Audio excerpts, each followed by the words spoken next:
where you been and where you going. This is Ari's travel show, yeah. We're gonna talk about travel today. It's You Be Trippin, yeah. Hi everybody, welcome to You Be Trippin. It's a travel podcast. Every week we go to a different place with someone who's been there and seen what they experience and stuff. And today's all about America and showing these fucking frogs what time it is. My guest today is U.S. Olympic silver medalist Tom Schaar. How does that feel? It's pretty crazy. I'm still trying to, I don't know. It's kind of hard to put into words, really. Yeah. God damn. It was so, how long has skateboarding been in the Olympics? Always? This was only its second time in the Olympics. So you never really grew up thinking, started skating thinking that's what I'm going to do? Or No, not at all. I mean, I just skate because I love it. But I Yeah. found out, I think in like 2018, they announced that it was going to get added. And Yeah. then there was kind of this like big shift that you could feel in skating where people kind of picked a side. It was either you were for it being in the Olympics or you were against it. Who would be against it? The people that are like very core skateboarders that are just, I don't know. They think it shouldn't be in there. Do they do like street or just like? It's kind of whoever. It's a lot of people who just think it maybe just doesn't fit the whole Olympics vibe, really. And I guess. the Olympics doesn't fit the skating vibe, like vice versa. And you were not in that camp. No, I was all for it. I mean, I think it's cool. It brings skating to a like huge platform. The whole globe gets to see it. Also, they always had snowboarding in the winter. Yeah, true. Remember one time, some Canadian guy, I think it was like 15 years ago, or whatever it was. He got popped for weed, and he had to give back his medal. And he goes, "Hey, just so you know, all of us smoke weed. I'm not the only one." Just outed everybody. Yeah, he goes, "That's crazy. We're snowboarders. What are you talking about?" Yeah, it'd probably be the same in skating. He's like, "We do it during competition. You're nuts if you say we shouldn't be smoking." That's funny. Have you ever been to Paris before, France? When I was like a little kid, but no, that was the first time in a long time. Okay, so tell me all about it. We're gonna talk about it. Like, I mean, we didn't get to leave. Like, okay, so they fly you in there. yeah, You go straight to like a 3-hour-long outfit fitting where they just make you try on all your different Team USA gear and whatnot. Yeah. And then they take you straight to the Olympic Village, and you're not locked in there. You can leave, but you're not really supposed to. They don't like when you leave. really? Yeah. What do you mean? Fucking in Vietnam, they were allowed to like go out. They're just worried that people are going to fuck with the Olympians if they leave the area. How big is the village? It's like a college campus. It's big. There's Cool. 10,000 Olympians, I think, so. Okay, I got a ton of questions. Okay. Answer what you can. Answer non-personally if you want to. But how much fucking is going on in the Olympic Village? I don't think it's really like that. Honestly. Really? Yeah, it's really not. I remember one year they were like, it was like grinder heaven because all these like repressive countries were like, well, we're not allowed to fucking be gay. And then suddenly like there's Yeah. a bunch of other gays like meeting up. I don't know. I heard Yeah. the rumors going into it. Okay. I was very curious. Yeah. And no, it's not really like that. Everyone's pretty. So I left early. Yeah. So I think towards the end of the whole Olympics, it gets kind of a little crazier. Because in once there. everybody's done their competition. Yeah, but when everyone's like prior to having competed, they're pretty locked in and like not really messing around. Yeah. What were your expectations going in to Paris? And I honestly have no idea. I didn't really know I qualified like very last second for it. really? Yeah, there was like 6 qualifying contests over a span of 18 months, and I was like, they take only 3 people from the U.S., so I was like the 4th guy the entire time, and then Who was above you? the 2 people that went, and then this other kid Jagger, who like me and him kind of kept going back and forth between like 3rd and 4th. Oh fuck. And I like had to get either 1st or 2nd at the last one, and I got 2nd, and then I barely made the team, so I didn't even have time to like really prepare for it. My parents like started panic booking hotels and flights to go to Paris and everything. Oh right, yeah. All your friends are like, Yeah, they wait, what? try and figure it out. Yeah. And it's not just a trip to Paris; it's the fucking Olympics. Yeah, it's pretty crazy. So okay. So you get there, they take you right to the village. They take you straight to the village, give you your room key for your very small room and your very shitty bed. You got a roommate? Oh wait, was it the cardboard things? Yeah, it was. It wasn't as bad as like everyone else was making it sound. You got a picture of it? No, I don't think I do, honestly. Okay. But the bed's not cardboard. The bed's like a normal, not so great twin mattress. Yeah. But the bed frame is made of cardboard. Okay, but hard cardboard, right? I saw some video Yeah. where they were like jumping on it. Yeah. Like, No, oh. you could probably jump on it, but it Yeah. would break eventually. Oh, well, yeah, like every bed. I mean, no horseplay, you know. Keep it to a minimum. So you get there. Hey, so what do you eat? Like, Yeah, so there's a big giant cafeteria in the like right in the middle of the village, and that's where you do most of your hanging out with like other random countries, because some like so every country gets their own building in the village, and that's where all of okay. so like the U.S. has this big building. There's like 600 U.S. athletes or something, so all of them are in that one building, and then if you want to mingle with other countries, you kind of have to do it outside of your building, because some countries are kind of against letting the other countries into their building, and I don't know. There's some weird rules about Why? stuff. Well, I bet it's like, I bet they don't want like the Chinese ones and the Russians like don't hear about freedom. Yeah, We don't want you that's knowing about that. they don't let some countries hang out with other countries. Yeah. But yeah, I mean, you go into the cafeteria and you can meet a bunch of random people. I hung out with the North Korean ping pong team. Oh yeah, I saw that. Pretty crazy. What do you mean? How you just made friends with them? Well, kinda. I went up to him because there's the whole pin trading thing. You get your own pins. You go to ask random people if you can trade pins and whatnot. What do you mean? What's a pin? They give you like the little pins to put on your lanyard, just like a little metal pin, and you just try and trade them to see how many you can collect from different random They countries. give or you a whatever. lot of them. Yeah, they give you like 3 Ziploc bags of them. Oh, that's So cool. I saw the North Korean team in the cafeteria, and I was like, I gotta see if they have pins. So I went up to the guy. Yeah. Oh, North Korea. That didn't register. I was like, yeah. I have to. So I went up to him and I asked him. I was like, they gave us these little skateboarding pins, and I was like, do you want a skateboarding pin? He was like, oh, skateboarding, that's cool. Yeah, like for sure. And he gave me the North Korean one, and that was it. We parted ways. But like, I mean, we talked for a second, but I don't think he spoke very much English. Yeah. Wow. Fucking wild. Yeah. Did you go to the ping pong stuff? I did. Yeah. Like, what'd you go see? Like, what was your like? Yeah. I don't know. Go on. Tell me about whatever. Like, what'd you do there? They're pretty strict about giving out tickets to like just anybody. So they'll like give the athletes tickets to like maybe not the most exciting events. Like if you wanted to go see women's gymnastics, they'd be like, no, it's full. That's where we make our money. Yeah, exactly. But if you want to go watch, I don't know, badminton or something, for sure. Did I met somebody in the crowd? I was like, "What are you watching?" Like, I don't, badminton. not to offend any badminton But- fans. Yeah, But, yeah, she was Taiwanese. She goes, "Oh, it's big in my country." And I'm like, It is, "Crazy because like, in my yeah. country it's for retirees. It's in my country it's laughed some at." of the sports are kind of like that. But we went. They gave us table tennis tickets, and we saw China play North Korea. I think China won. I'm pretty sure. Yeah, And what else did I saw 3v3 basketball. The U.S. lost, which was tragic. yeah. None of our players playing that. No, that's what I thought. I thought I was going to see LeBron and Steph and KD on a 3v3 team, but no, it was not them. Why? I don't know. Dude, I had a 3-on-3 basketball team in high school, in college. This was 90, let's say 7 or something.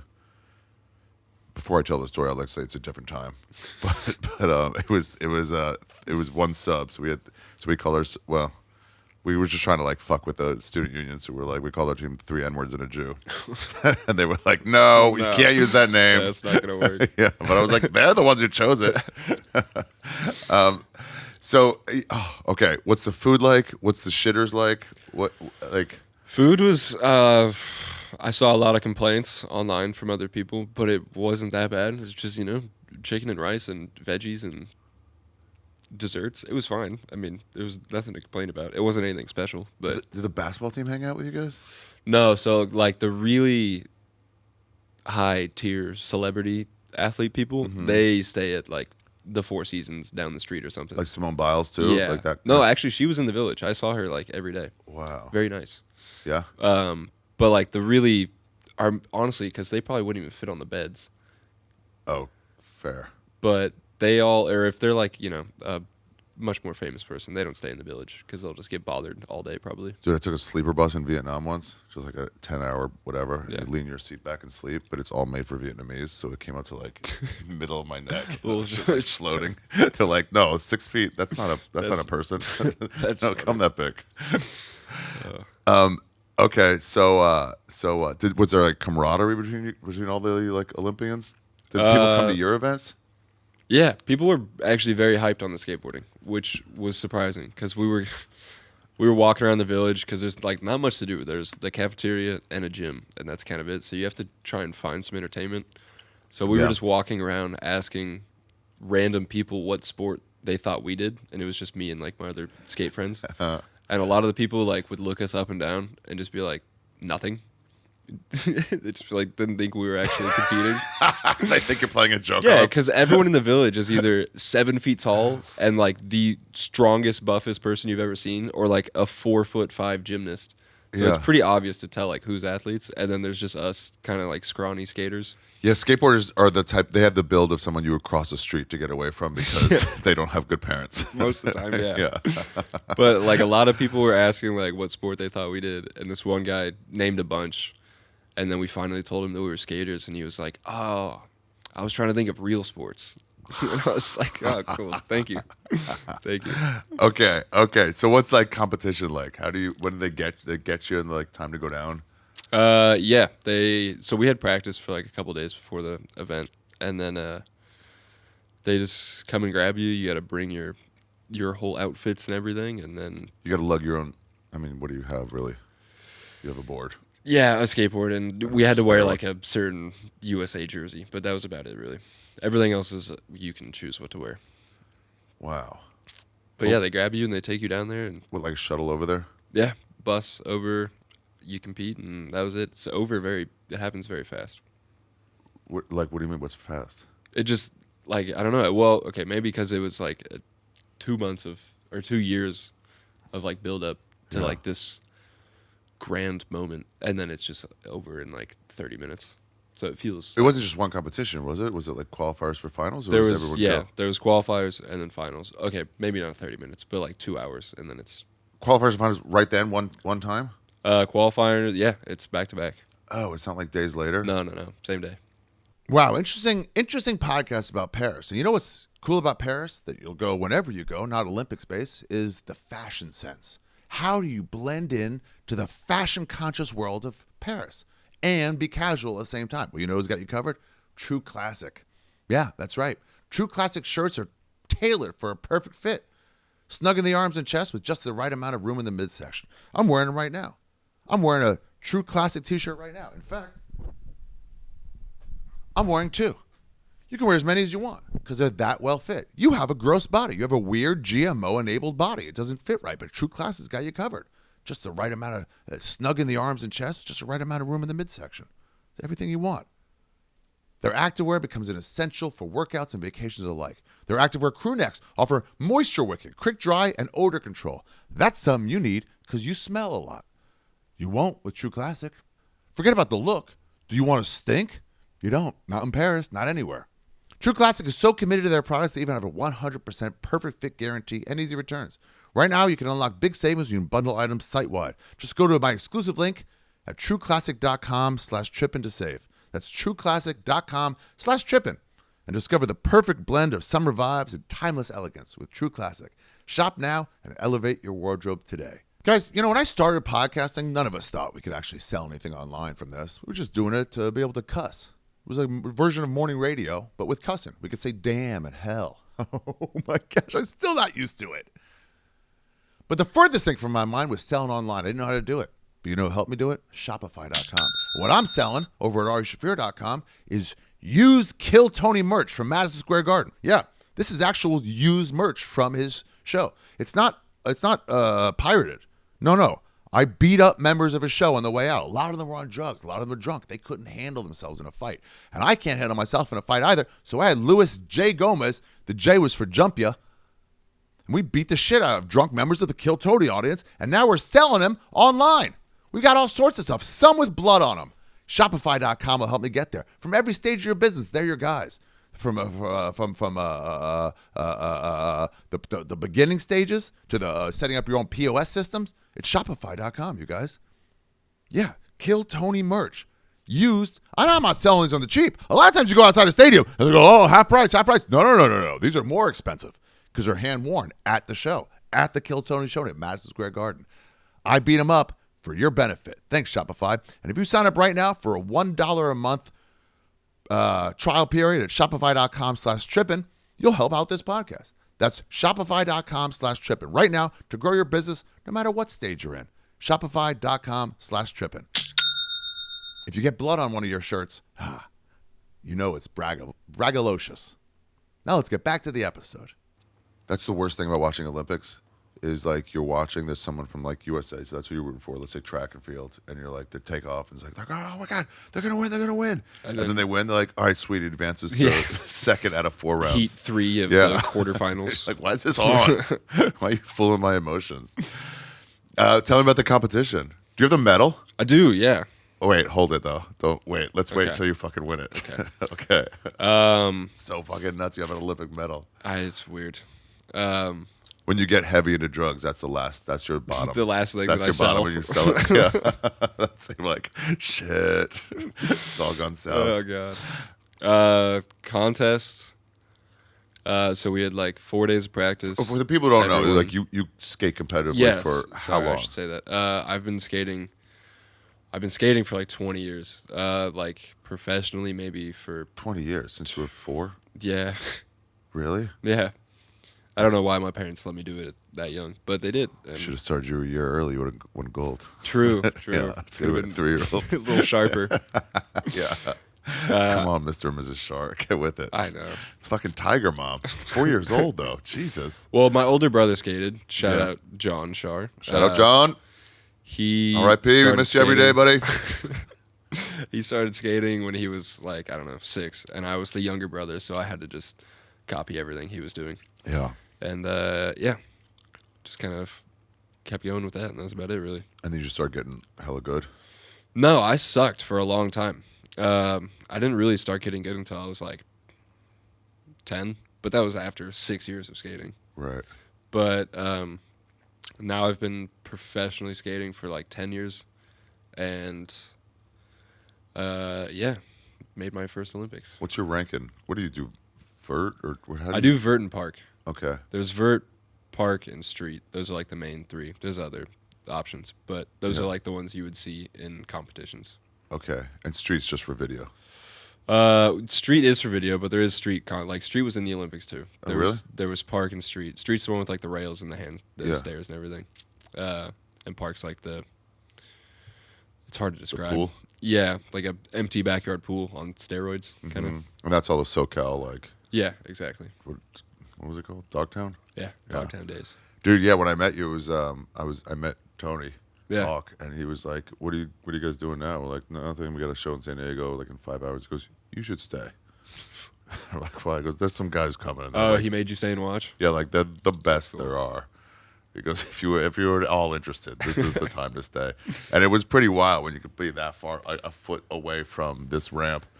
Yeah, you were sitting on this little couch. the couch right there. Yeah, Yeah. just watching. Yeah, it was pretty cool. Yeah, that's the best ramp in the world though, so it makes it easier. It's nutty. Yeah. That he built a fucking. Actually, this is what Joe Rogan did with his comedy club in Austin. He was like, make them come to me. Oh, you just built the best thing ever. He built a great comedy club, Yeah. and he goes, I don't want to travel. They'll come here if I build a great one. It's a great strategy. Yeah. What are your rankings and stuff? Do they do it like that? No, not really. Well, they do for the Olympic stuff, but outside of the Olympic rankings stuff, that's not really a thing. I mean, outside of like skating being in the Olympics, there's a whole nother world of skateboarding. I mean, there's like filming the video parts. There's Thrasher magazine, which releases all the videos. There's a whole nother like entire separate world outside of competitive skateboarding, which is still and probably will be for a long time more. I don't know how to explain it really. That's more of what skating is still. What? Videos? Yeah, like Yeah. stuff outside of competition. Yeah. It's so cool when you see it randomly in the neighborhood when someone's like trying to just land a skate trip and they do it like 50 times. You Yeah. see what they're trying to do. Just eat shit over and over. And then over. you're just like, I'll post up. Yeah. And then when it hits, man, after like 45 minutes or an hour, You're just a part of it, everybody- yeah. You're so a part You're of a it. part of it then. Yeah. I've had to be warned, like, you gotta, I don't know why, but like hold the celebration for 2 seconds. Oh yeah, you do. You have to wait. Why? Well, I mean, you don't have to. Sometimes it can make like a clip better if there's someone yelling in the background, but usually you want to kind of wait a little bit after someone lands a trick. to The start emotion's cheering. right there right now, though. I know. And then I gotta like, yeah! Just so it doesn't ruin like. The skate away? Yeah, I guess. I don't. It really shouldn't matter, but some people are kind of picky about that shit. Yeah, okay.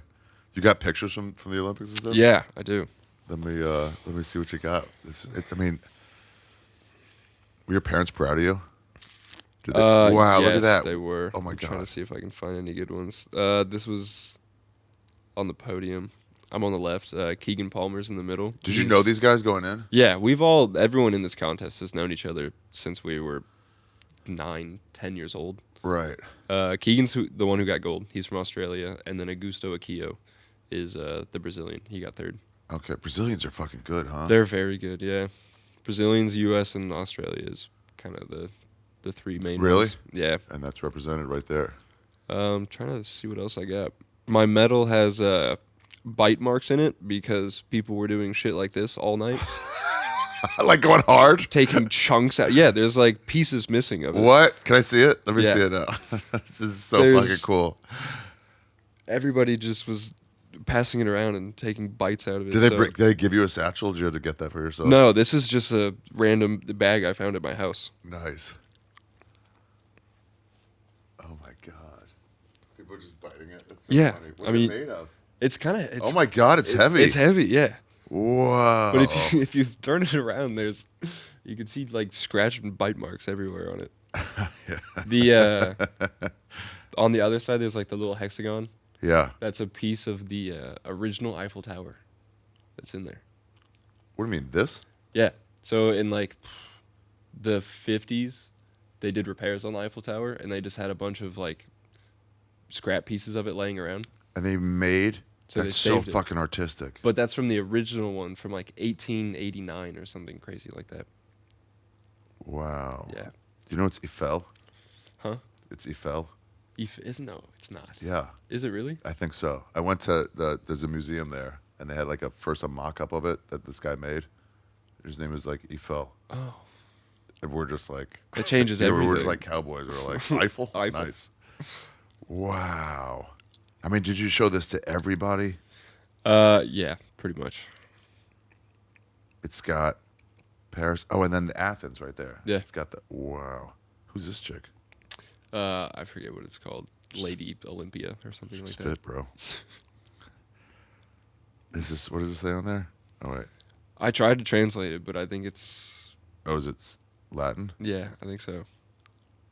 I mean, did you show this to everybody back home? Were you just Yeah. like walking around, like trying to get in a coffee shop first? No, I didn't do that. I brought it on the flight, though, and they gave me What? just Free plenty of free snacks and Really? stuff. Yeah, it was great. Were there other Olympians on your flight?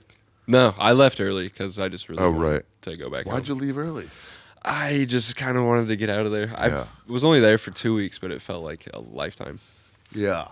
Wow. Tell me about the podium. It's kind of a weird, like, Did they do it right then or later? yeah, immediately. Really? So as soon as it's done, you change into your podium talking, I get it. podium outfit, and then they take you to go do your drug test really quick, and then straight to the podium. That's it. Straight to the podium. Yeah, Oh, here's my camera. Fuck. Oh, a drug test, really? yeah. You have to do that right away. For roids? Yeah, for roids. Which Did they care about? They care about a lot of stuff, but they're mostly testing for stuff like that, performance enhancing drugs. Yeah. Did anybody pop? Does skateboarders even do that? No, I don't think it would really help with skating. Yeah. God damn, this is so fucking cool, man. Yeah, it's pretty weird. Yeah. It's pretty weird. Is it like surreal? Yeah, it is. God damn. So you get there's bite marks everywhere. It's kind of fucked Were up. you eventually like, hey guys, come on, stop. Yeah, like the photo, it's like the whole thing is in his mouth. It's kind of. Oh, yeah. Let me see what other photos you got. Did you meet Snoop? I did. Yeah. I actually just found the best video ever. Someone else took it. Yeah. Yeah, that's the best. Let's see it. That was you meeting him. I couldn't tell. That was you had your helmet on. Yeah, that was me. So I like landed my my like last run, and I got up onto the deck, and just like the first person that was right in front of me was Snoop Dogg, because he was leaving the venue at the time, and he was just walking. He was 5 feet in front of me. He was walking past, and I like just finished my run, and he was like, "Yo, come here." And then he got over there, dapped me up, and that was it. Oh, and then fuck. he just kept going. Fuck. It was pretty crazy. I mean, you're both SoCal boys, right? Yeah, I guess so. Yeah. Where are you from? San Diego. Okay. I mean, Long Beach is pretty close. Yeah. Damn, it's so fucking heavy. It's weird. I didn't know what I was expecting, but it's like curved too. It's pretty sweet. Yeah. What else you got? What other pictures you got? I want to hear. Like, Um, what were you expecting? What was like a letdown, and what was not? What was like different than you were expecting? letdown. Oh shoot. I'm trying to think what a letdown was. Did your dog smile? Yeah. Yeah, it's a nice one. Or like, what was just different than your expectations? Let's not go negative, I guess. I guess maybe the whole like village experience was kind of weird. There's just like not much to do. You get there, you sleep, eat, and there's a gym, and that's it. There's like nothing else going on. Yeah, I would think you would have the run of Paris, like, especially on your No, off not days, really. Like, go nuts, have fun. The one thing I was bummed about is the like not being able to go to any event. I thought like because we were athletes that we could just like have some secret athlete pass, Yeah. but no, you couldn't really go watch anything. But How m- besides that, everything yeah. else was How many athletes are there? Like thousands, 10,000, I think. 10,000. Yeah, they Yeah. couldn't. You'd all. Yeah, They'd all. with It'd be every- all athletes. Yeah, exactly. I bet it was that though in like the I'm sure. 1930s and stuff. Yeah. They were just like, yeah, we can't fill this up. Yeah, So like, let the athletes fill it up. I wish. Yeah. Damn. And did you have a big contingency of Americans like rooting for you and stuff? Yeah, it was pretty cool. When I got back to the village after the whole event was over, there was like a welcoming crew in the USA building. There Of was who? Athletes? Random people that I had no idea, but yeah, athletes. It was cool. Wow, that's fucking nice. Yeah, I don't know. It's a weird feeling. Yeah. Does your like patriotism go up during this? Yeah, it does. It has to, right? It definitely does. Yeah, that's interesting. Because normally, like, I never think about what it's like to be an American. No, not that often. But when I'm there, you're US and fucking A the whole time. Wow. So did you get to try any food or anything? Like, what did they serve you? Slop. Go next. Nah, I mean, it's really like, it's rice and chicken and pizza and vegetables. That's the Just whole buffet. Yeah, buffet. There's like a coffee shop. The chocolate muffins were very talked about.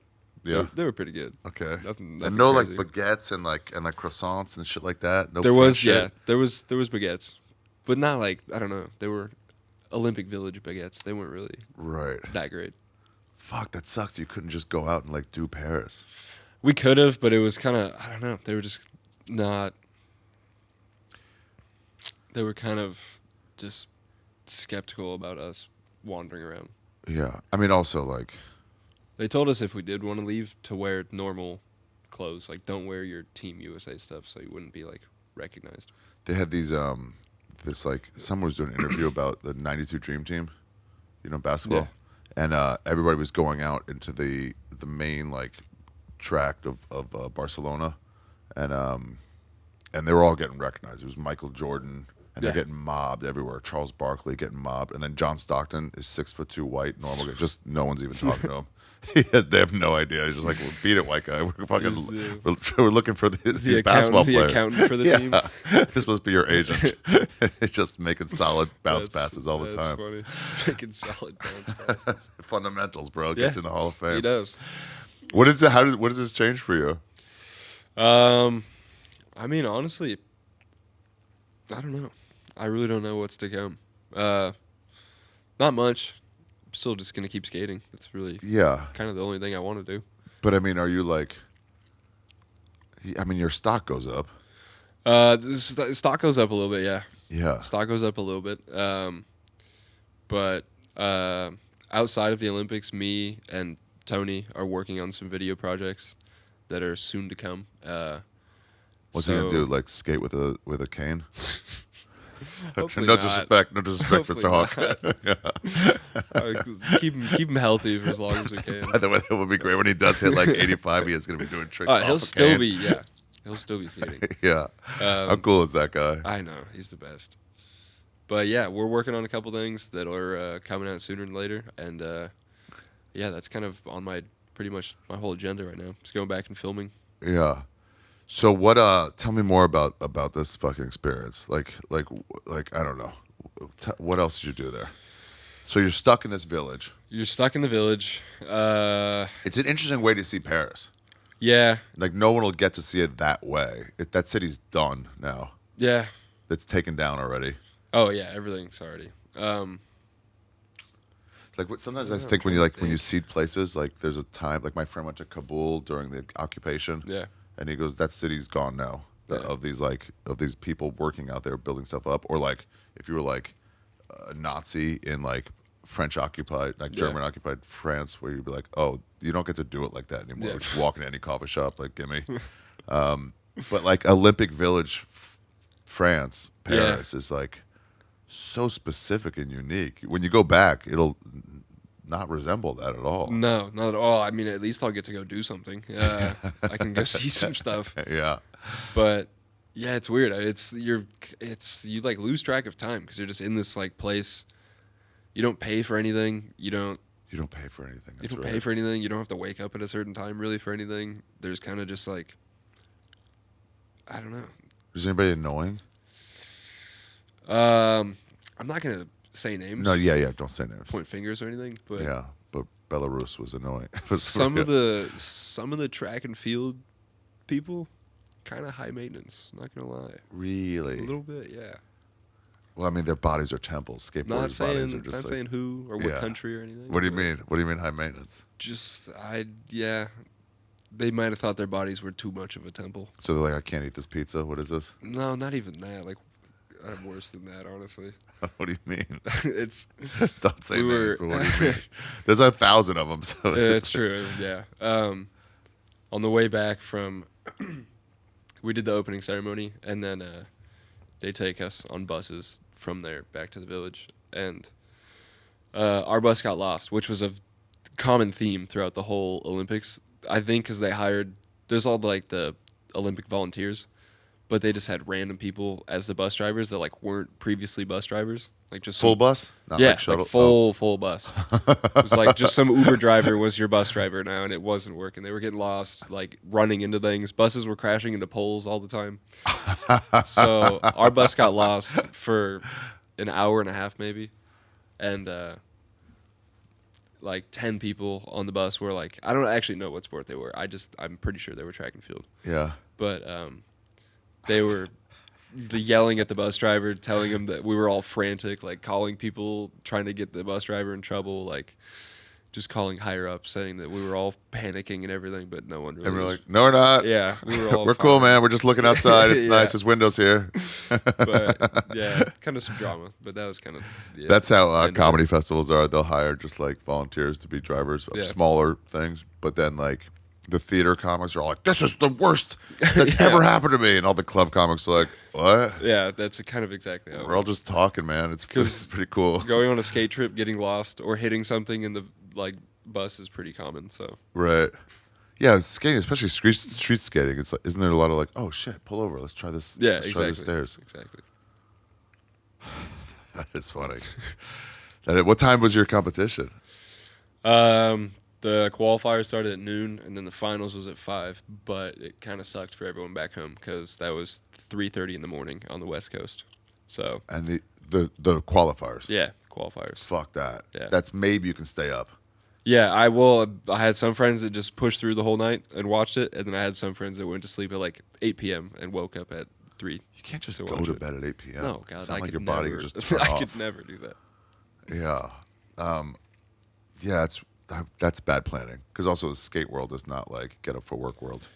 No, it's not. I don't really have a schedule. I make myself have a schedule, but no one's telling me to go skate every day. Mm-hmm. What about the other U.S. skaters? How are they feeling? The two that didn't win.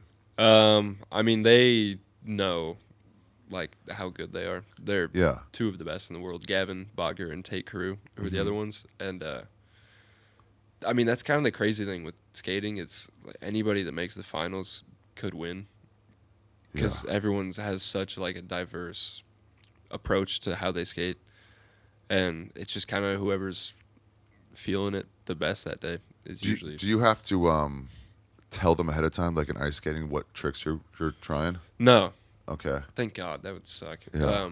There's no surprise. Yeah, exactly. You can't be like, fuck, I need to just reach down last second and pull something out. We get to use the element of surprise, which helps. Okay. Yeah. Dude, it's so fucking cool. It's crazy that skating's when does it even hit in you? the Olympics. I don't know. It kind of did last night. Last night? Yeah, a little week bit. later. Yeah, kind of. Because I've just been pretty busy since it happened. But flying here, I just got to the hotel and just kind of sat down and I was like, holy shit, I'm in New York now. I don't even know how this happened. I mean, it's such an outsider sport. It's like it's a punk sport. Yeah. So to be like, it's so legit to be in the Olympics and to win a fucking silver medal. Let me see some more pictures. Let me see what else you got there. Let's see. I mean, that's you in front of the Eiffel Tower. Let me see that. Yeah, they Who you did with? like a Oh, weird wow. ceremony. Oh, here. This is the third place guy. What's he doing? He's just juggling. He for everybody? juggles everywhere he goes, and he's really good at it. So Does they he let us skate juggle? Yeah. He does. Yeah. Yeah.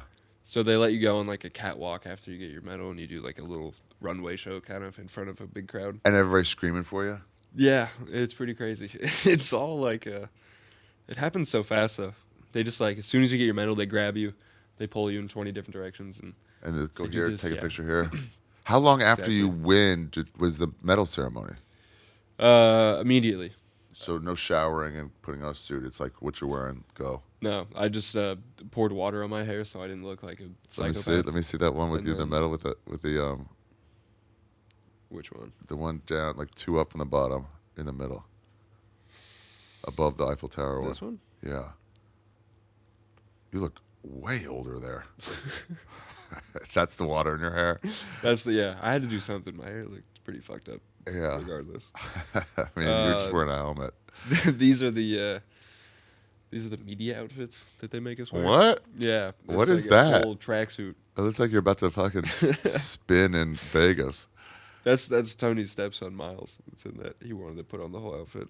Was he on the team? No. But he just went out there to support. That's cool. Oh, well, Tony was going too. Let's see what else I can find.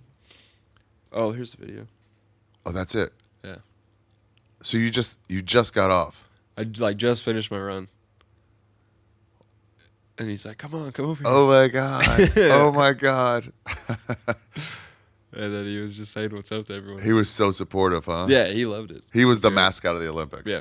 Of the U.S. The Olympics. entire, Wonder if like Russia had their own version of Snoop Dogg. We're like, I killed 30 Cossacks. I'm a fucking legend in my world.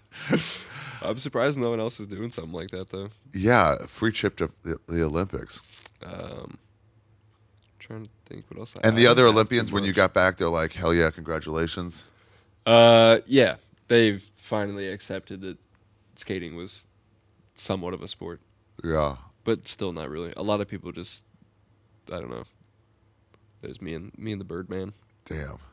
He's so cool. I met him. It was so fucking cool. Yeah, he's a Dude, cool he guy. gave me one of the sweatshirts, one of the old school sweatshirts. Oh, that's a good one. And people are like, look at Ari, poser, whatever. And I'm like, not poser, free shirt. I've always been into free Yeah. stuff. That's, Free shirt's that great. totally tracks. Yeah, no, it's an iconic logo too. It's what? It's an iconic logo too. Oh, it really is. Yeah. It really is. Damn, was he having a good time? Yeah, they were. He never got to do it. No, I mean if they added Vert, he'd still have a chance. Honestly, I'm not even kidding. Really? Yeah, he still is that good. Damn. It's all right. But With a bathroom. it was great that he Yeah. was there. Like every single run, someone would land, they'd cut to Tony right away, and he'd be cheering, and he was having a good time. It was great that he's supports skating. Being He's in the really Olympics, too. supportive. Yeah, for sure. He's skating's biggest fan. Yeah, it's like you can go two ways. Yeah. Which I've seen people like, well, in my day we had it's No, or like not at all. nice. Yeah, he's not at all like that. I know some older dudes that are like that. That are like that? Yeah, for sure. When that chick, the video of that chick hitting the 3 900s, Yeah. the little girl, he just jumps up. Yeah. No, he loves seeing, especially vert skating. He loves every second of it. He's so supportive of everyone. It's great. Wow. What were the shitters like at the village? Did you have to go to the American ones, or could you go anywhere? Is it like You could, well, like in the cafeteria area there was bathrooms, but in our like building, I mean, fine? Yeah. Okay. Normal. AC? Oh, we were so going into it, they didn't put any AC in any of the buildings. It's France. Yeah, which is pretty gnar. Yeah. But Won't everybody sweat and stink? They're like, what do you mean stink? yeah, This is how we smell. What do you mean? Yeah. But the When I U.S. bought the put shirt, AC. They said you can put a fake body odor on it if you want. I'm joking. Go ahead. Yeah. The U.S. put AC in their building, and a couple other countries did, but most of the buildings had no AC, and it was like 95 when we were there. How are you gonna compete if you can't sleep? Yeah, I don't know, but yeah, we got AC luckily. So they wake you up. What time do you head over there? It's the qualifiers at 12. What time do you head over there? 9, 10, 11? I think How far away is it? I think I got up at like 7 in the morning. No, really? Were you still Yeah. jet lagged? No. Well, so there was like practice that started at like 8 in the morning, so I had to get there like 7:30, Okay. and they take you straight there. You practice, you relax. The other heats practice. As soon as all the practice is done, you do the qualifiers, which there was 4 heats of 6 people. All judged. All judged. And then the top 8 scores from that go to the finals. So then there's 8 people in the finals. And then There's 8 people in the. Okay. How many 8. Americans made that? 2 Okay. of the 3. And then 8 people in the finals, and then everyone just tries to do their best run pretty much. You get 45 seconds in the bowl. 45 seconds. Yeah, which Fuck. doesn't seem like that long, but it feels like forever when I'm doing it. But then 45 seconds, you get 3 tries. What do you mean 3 45-second tries? Yeah, 3 45-second tries. If you fall, the time's over and you're done. It's over. It's over. So if you land, so do you save the crazy tricks for the end? You want to spread them out, kind of. Yeah. Start like with when he something brought big. out the like something nuts, like when he brought the 900 or Yeah. something like that, or some like the first dark slide. I guess that wasn't in competition, but like whatever. Do you like you can't land that and then fall and you're like, no, nothing, or do you still get a good score? I mean, it depends. If you did something crazy like that, yeah, you would still get a good score. But if you did a 900, your first trick, Yeah. and then fell, you're not going to get a very good score. Dark. But so usually, like within 45 seconds, most of the time you'll squeeze in like anywhere from 11 to like 13 different tricks. Okay. So if you did a 900 on your 10th trick and then you fell, you would still probably get a good score. Okay. Do you have video of your run? I think I do. I'm honestly not sure. Let me ask you a question too about judge sports. Yes. Do you ever go, that's a fucking bullshit score? That was better than that. I mean, yeah, skating is very subjective, so it's hard. Because to like get track and field, everybody- it's like I won. Yeah, There's no I was question. the fastest. Yeah. Yeah, that's why it's hard to judge skating. Because I mean, most of the time, actually a lot of the time, they get the scorings right. There's like very few cases where the majority of the people disagree with it. And people boo. No, I wish people would start booing at skate contests. I would encourage that so much. It happens in UFC. It'd be great. And people are like, you can feel the whole crowd is Yeah. like, no, It'd that's be- way wrong. it'd be that great. other guy won that fight. That's Nah, that's there's- ridiculous. There's too much cheering in skating. If there was more booing, Yeah. it'd be great. But let's see. Oh yeah, here's one of the runs. I think. I don't know if it's gonna play or not. Oh, though. somebody told me this when I was watching you guys skate. It's so fun learning these rules. Is how do you know who's next? It's like you just hang your board over the edge. Means Yeah, like- pretty much. You can do that, or you That's can. you? Yeah, this was just practice, but I think this is the whole run that I did in the contest. Oh, you're like warming up the exact run you're planning? Yeah, I mean, you want to try and figure out what you're gonna do for your 45 seconds the best you can, and yeah, so you just kind of do it over and over until you feel comfortable. doing Yeah. it. And then you're like, okay, that's my run. Or like, I can't make that from here, so I'll switch things up. Because it's got to be per fucking course, right? Like what you decide to do? Yeah, it's different every time because they build a different park for every contest. So you have to try and figure out something quick and then get comfortable doing it. And then they sound a buzzer and they're just like, all right, it's over. I'll just jump out. Yeah. They just added cool. a weird, like, there's a 10-second buzzer now, which I don't know why. To let they you did know, that. like, if you There's got some in the 10 bag. seconds left. Do it now. And then there's a 45-second buzzer to let you know when it's done, which they should just have the one. But, yeah, 45 seconds, do your thing. And Do you ever get where, like, let's say you're like running and then like as you're about to go up or like in the air, it's like 45 seconds doesn't count. Then you land something fucking sick. if, what's the rule on it? If the buzzer goes off before you go up the wall, then it doesn't count. If you're like already going up the wall and doing the trick, then it still is within time. It's like basketball if it's in the air. Yeah, exactly. Damn. But if your hand's on the ball and it goes off, then it doesn't count. Yeah. Same with skating. Kind So tell me about the fucking podium. It's pretty crazy. They like pull you over there immediately. Let me see that motherfucker again. It's so cool. They pull you over. Yeah. They pull you over. I actually, I forgot who the person was that gave me the medal. I feel bad. What do you mean? Is it It'll be like a previous dig- Olympian or something like that from like the past. of any sport? Yeah, I think. And they fucking you bend down. You have the She video of gave it to that? me, somewhere. Damn. She gives it to you or puts it over your head. She gives it to you. It's like communion, Yeah. kind of, right? Do I have a video of it? I could. Oh, is that the Arc de Triomphe? It is. So you got to go around a little bit. Well, no, that's actually just on our shuttle to the skate park. Through the window? We saw it through the window. Oh, that sucks. You would think you'd have the run of the place and be able to No, go around. Plus, not what a really. baller you are. If you're like, oh, you in this? Oh, I'm in it, actually. Just to every person you meet. We were playing. We became good homies with the. I think he was a Filipino gymnast. Is that you? No. Jesus. That was Keegan. Well, we were going down there. There was a basketball court in the village too, and we were going. Okay. We'd play with him like every other day. You play who was with who? The Filipino gymnast? Filipino gym. I'm pretty sure, or Dominican. I can't remember where he was from. Oh, dude, he's way better than that. Yeah, no, he was very Brazilian. structured. We sucked, but it was funny. It was just random. There's not much to do in the village, so we just were all sucking at basketball, and that was about it. This is so fucking cool. So what, they just like you bend over, oh wow, nice sunset.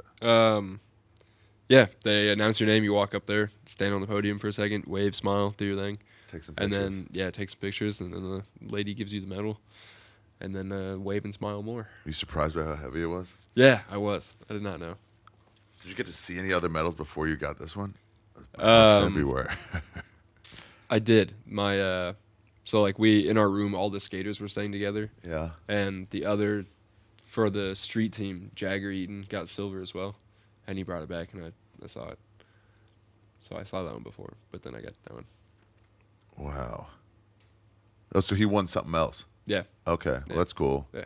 Was anybody like fucking pissed they didn't win? I'm sure some people were. It's not really like that in skating, though. At least I don't think it is. Maybe people were bummed. But Yeah. in the other sports, yeah, there was a lot of upset silver medalists. Upset silver medalists. Yeah, I'm I doing know, a joke about it. which is How crazy. in America we win so many medals. If you get a bronze, people are like back of the bus. Yeah, Fuck you. How dare you? I know. But then I like those one country ones. We're like, we finally Yeah, we won did one. They're all gonna know our name Yeah. for a week. Oh, fuck. Damn, that's so interesting. Wild. Yeah. And when did it hit you? How did it hit you? Because I was telling you, I just did the Garden Yeah. with Tony Hinchcliffe with this show, and it was a couple days later, it said it was in my kitchen, and I just like stopped and was like, oh yeah, I was at the garden and I fucking crushed. It was so cool. Just flying here and then sitting in my hotel last night. And I was just like kind of sitting there and I was like, shit, I'm in New York now doing all this. Yeah, so you're doing a bunch of press on it? Yeah, exactly. Wow. Yeah. What are the dumbest questions people ask you? What's the dumbest question? Generally, what are the dumbest questions? Like the most annoying ones. I don't know. For us, it's how'd you get started? Yeah. Were you always funny? It's like, fucking shut up, Freddie. Yeah. Probably something like that, but skate related. Yeah. Have you always been good at skating? Yeah. No. What are the wheels called? They Oh, don't do yeah. that. I have gotten some of those ones. Like somebody who doesn't Yeah. even understand. What is the skateboard made out of? And I'm like, wood? You're like, Like, I don't know. I'm not the guy for that. Yeah. I don't make Yeah, them. I have no idea. Did I saw somebody ask, who's the dude who plays with the Grateful Dead now? I can never remember his name. Oh, I'm not sure. Real pretty guy. Your body is a wonderland. Ah, fuck. John Mayer. Oh, okay. And this guy was like, what do you see when you play? He goes, dude, that's a great question. He's like, nobody asks shit like that. He goes, I see shapes. And I just match shapes in my head. And he just stopped again. He was like, what a high level question that is. Yeah. John Mayer, trippy dude. Yeah. You think all these guys are like straight laced and stuff, and you're like, oh no, you fucked half of LA and fucking played everything. You gotta do drugs to play like that. Oh, dude, this was fucking great. I'm trying to think, what else did I not know about this experience that I should have? I'm trying to think. Did you get paid? Yeah. The U.S. Olympic Committee gives you a bonus if you get a medal. What is it? It's not as much as I forget which. I think Singapore. If you get a gold medal, you get like $800,000 or something insane like that. Wow. Yeah, some of the countries really. And it goes down for bronze and silver? Yeah, there's another. Wow, they really value it. There's another country that if you get a gold medal, they give you like a 4-bedroom house or something Wow. crazy like that. In Colombia, if you get a medal, they don't kill your father. The U.S. is like, I think gold is like 40,000 and second's like 25 or something like that. But everybody gets it. Yeah. High level sport or badminton. Yeah, or skating, which isn't a real 25 sport. grand? Yeah. That's fucking nice, Yeah, bro. right? That's fucking No, I'll nice. take it. How much do you get for a competition when you win? Depending. But like, what's an average? Like 25-ish grand would be Wow. like first. This podcast pays $200. Congratulations. Oh, thank you. Yeah. Look at Yeah, that. Yeah. Now it's 25 too. Perfect. Yeah. It's not as won't pay for your Uber over here. It's almost. Yeah. Dude, it was such a fucking cool experience. What a fucking cool thing to say you want to. They'll never take that away from you. No, unless somehow I fail my drug test, but I think I'm good. Do they test for weed still or no? Yeah, they test for everything you can think of. But I mean, like, that's on your gravestone now. Yeah. U.S. Olympic medalist, Tom Pretty Schaar. crazy. Yeah, that's like it's. I mean, whatever. I'm sure it's setting it for you, but like, that's a generational fucking credit. Yeah. You gonna compete next time? I keep getting asked that. I have no idea. Yes, Sorry, I it's will. too early. It's no, because it's too early because you're I still will. riding this. I will definitely try to, but I just haven't really thought about Where's it. the next one? Oh, it's LA. at home. Yeah. It's pretty good. Wow. I grew up in LA too, so it's perfect. Where? I like Santa Monica. Okay, I lived in West Hollywood for fucking pretty much a decade. Nice. Santa Monica rules. It was Yeah. a fucking great falafel place right across from Santa Monica College. Like I don't right know. across. I don't know if I know my falafel spots too well. All right, fair. Fair. Yeah, you got to compete in LA. Yeah, I'm gonna. But try for everybody's sure. going to want to. The celebrities yeah. that are going to be there for that one. And I'm already like becoming the old guy in skating now, so there's gonna be another generation that'll just probably smoke me, but we'll see. Dude, I saw that. Who's that Brazilian kid that was there? That was at that ramp that day? He's like who was 13 maybe. there? Oh yeah, Guy. Yeah. And they were talking about that little girl. Yeah. And he was like, how old is she? Because they were talking about some trick she just landed. Yeah. And they were like 10. He was like, fuck. He was like, That's- already, I could see him feeling old. No, like, they like, damn it. The kids actually make fun of me because I'm like old now compared to them. Really? Yeah, I'm born in 1999. They were born in like 2014. Who was that? There was some 50. Was it Bucky Lassick was there? Somebody was there. Some older guy was yeah. there. Bucky was probably there. Was like on the skating though. Yeah, Bucky's still kills And it was like all these like 19-year-olds and then this fucking grandfather. Yeah, that's the weird thing with skating. There'll be the whole session will be anywhere from like a 12-year-old to a 50-year-old and everywhere in between. And everybody's chill. Yeah, everyone's just skating. Dude, do you snowboard or ski? I snowboard, but I'm on a hiatus right now because I broke my collarbone twice, like 2 years ago. Nice. In the same season. For it. Really? Yeah. My friends pointed this out for like loopers, whatever, amateurs. What's the fucking derogatory term for fucking shitty skaters? I don't know. A kook. A kook? I guess. Okay. Yeah, donks or for Yeah. poker and like whatever. But he was like, we couldn't do the park, you Yeah. know, between 14 and 40. You're just too embarrassed for being bad. At 10, you're like, that's cool, let me try. Yeah. And at 43, you're like, Well, whatever. everybody knows I'm not trying to pretend. And they're like, way to go, man. You Yeah. landed that one. Yeah. So now I'm really enjoying it. That's funny, actually. Yeah. Skating's kind of the opposite of that. No one really cares at all. No one does. No. Everybody, I don't know. Everyone sucks at some aspect of skating, so everyone's still just Yeah. trying to figure it out. It was cool too when I saw it down there at Tony's with the fucking the slap of approval. Yeah. It's like nice. Yeah, it's pretty sweet. The Birdman. Yeah. He's also like there's like 40 of you guys and that's it. Yeah. Like real vert skaters. Yeah. There's really not that many. That's wild. It's It's a kind of tiny world. it's making a comeback though. Yeah. It is, for sure. You can't find it to practice. That's the hard thing. There's probably not a single vert ramp in New York. Wow. But on the West Coast there's plenty. It's just So you can skate the whole year. not You have everywhere. to go Yeah. indoors here. True. But there's fewer and fewer. Like when I was a kid growing up, there was a vert ramp. Why? Why is it dying? Every 10 miles from where I lived. But it's, I don't know. There's just less of them getting built, and fewer kids have access to skating it. So it's just kind of Nuts. It's a fucking cheap sport. That's why basketball's so good. It's like just set up anywhere and then exactly. you just need one ball. yeah. There might be more liabilities now with vert skating. People are probably getting sued over stuff. Does anybody not ski with a helmet in the Olympics? No, for park skating they make you because someone had a very bad accident like 4 years ago, and now they make us wear a helmet. What do you mean? Crush their skull? And Yeah, hit their head really bad and bleeding out of their ears and Did you throwing not up until then? everywhere. No. And what? And just fucking really? Yeah, it was pretty bad. But You're getting so high off the fucking thing. If you come off at all, it's like yeah, you're fucked. if you hit your head, it could be pretty bad.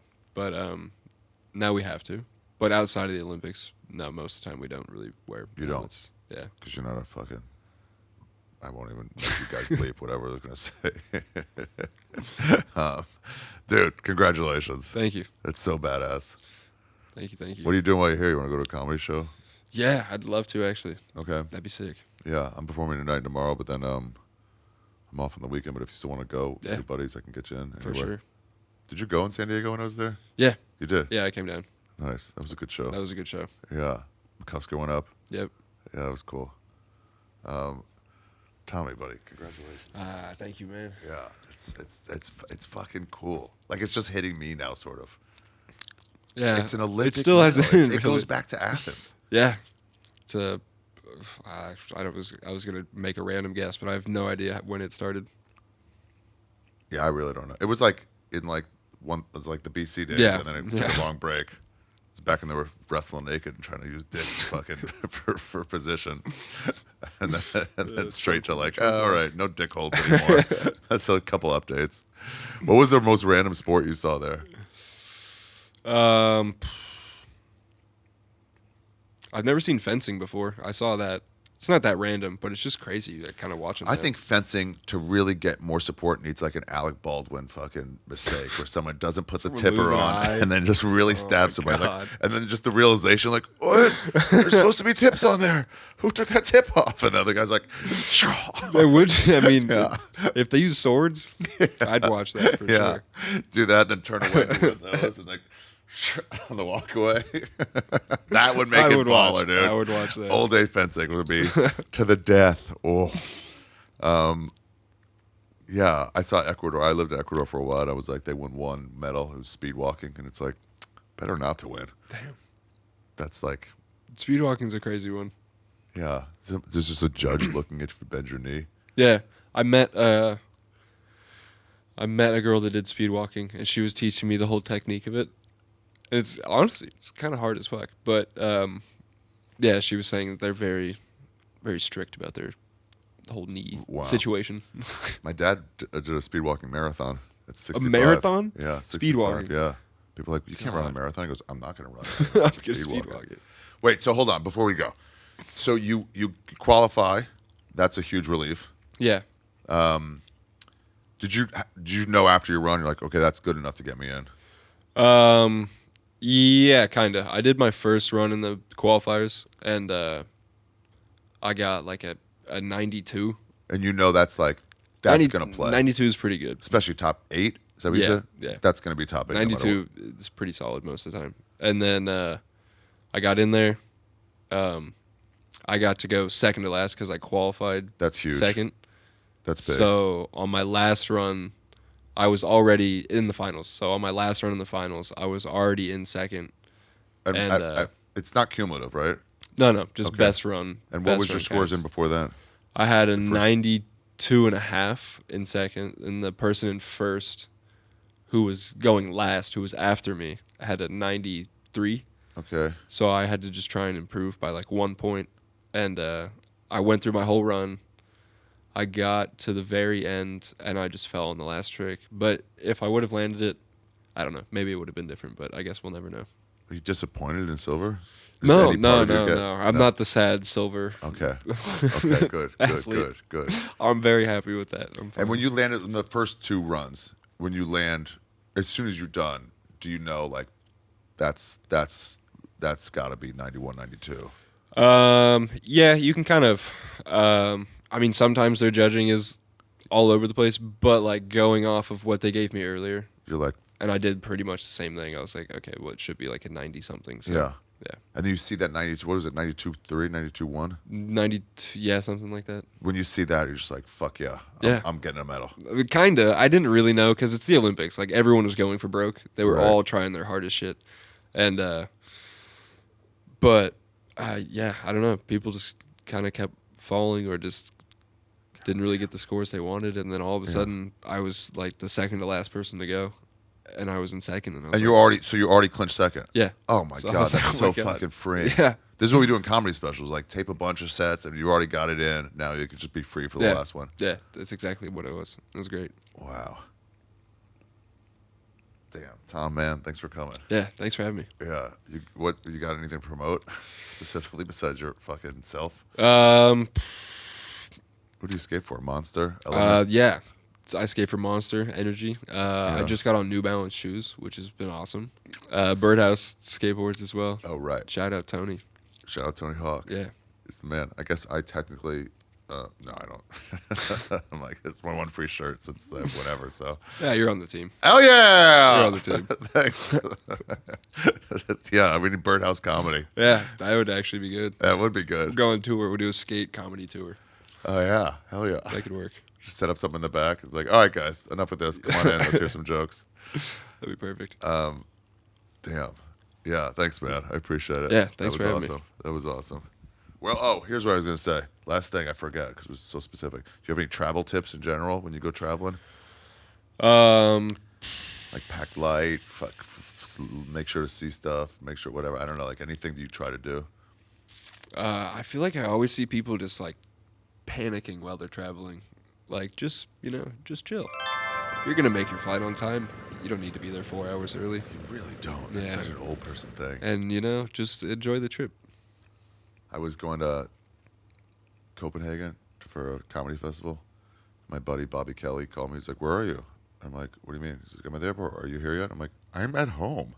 I'm not even getting ready to leave yet. You're so old." What are you talking I about? get to the airport like an hour before my flight every time, and I make it. So You make it. you make the flight. Here's what I want to see. I want to see like going, like say I have a bag and I check the bag. I want to see the lady behind that gun. I go, all right. That's perfect. No wasted time. That's perfect. Yeah. that's living the fucking, move. Can I go in front of you, please? yeah. Cutting people in the security line. Is there anywhere you want to go that you've never been that you're like, it's calling you? I haven't really been that many places in Asia. Like, it's wild. Yeah. I'm trying to go, or India. I've never been there either. There's a skate scene cool. in Myanmar.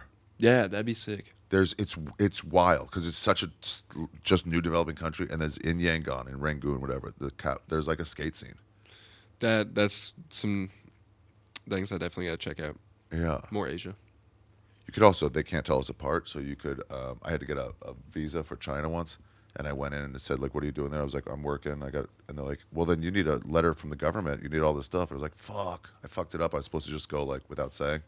And I called the promoter. I'm like, "What am I supposed to do?" And he goes, "So you know how you have trouble telling them apart? It goes both ways. So just go back to that window. They won't know you, and then just say I'm just there for tourism." And that's exactly what happened. Oh my god! But you could go to some random skate park and just fucking. I'll try skating. Yeah, just blow the roof off the place. Oh yeah, cool skateboard. Oh, you guys do 4 wheels? All right, let me try it. Yeah. All right, buddy. Thank you very much. Yeah, thanks, have fun with the rest of your interviews. Congratulations again. Fucking U.S. Olympic medalist Tom Schaar. Well, guys, that was the episode. Pretty fucking cool, I would say. Pretty fucking cool. A U.S. Olympian, a medal winner. I mean, when I started doing this podcast, this actually would be a classic Skeptic Tank episode. You know, tell me about the Olympics. But it also works really well for You Be Trippin because it's something about going to Paris and at specific time. Fucking cool. That guy fucking rules. You know what else rules? Kill Tony. I got to tell you about this fucking show, you guys. I got to tell you about this weekend. New York City comedy scene is buzzing. It's buzzing with what happened the weekend before last. I mean, the whole city came alive.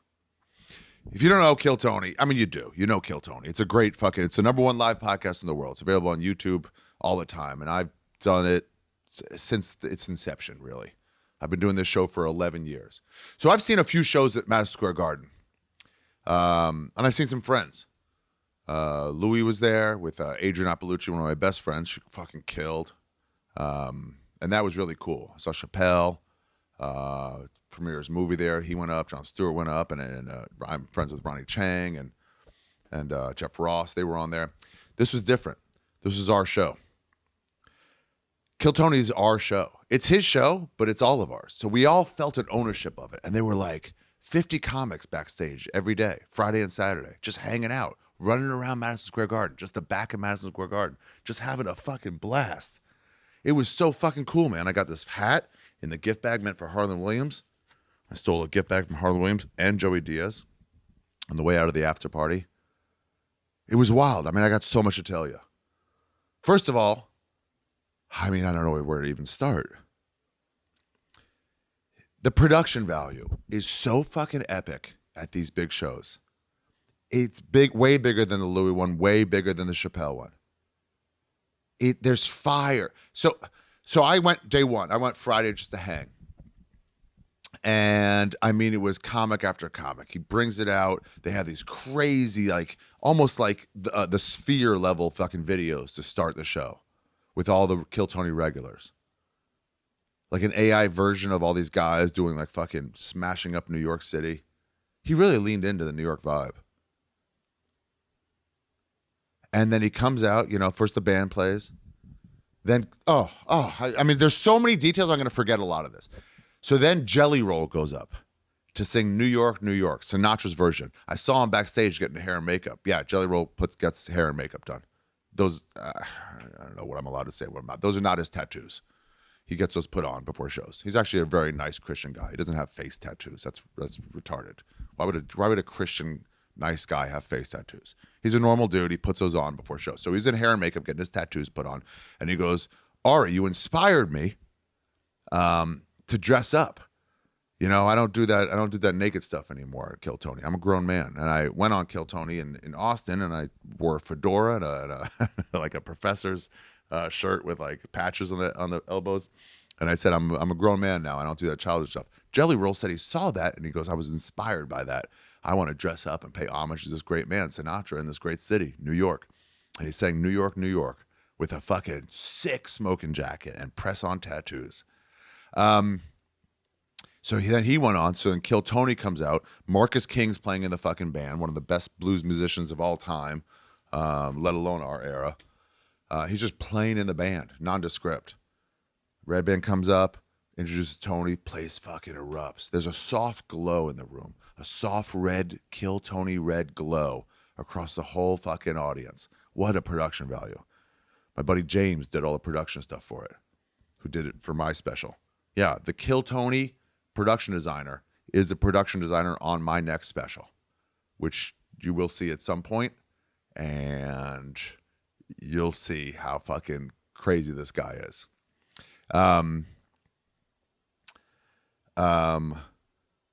So then Tony goes up and he says, well, the place fucking erupts, goes nuts. And he goes, well, I got to have some guests for you. He goes, guys, I'm in New York City, but it's an Austin podcast.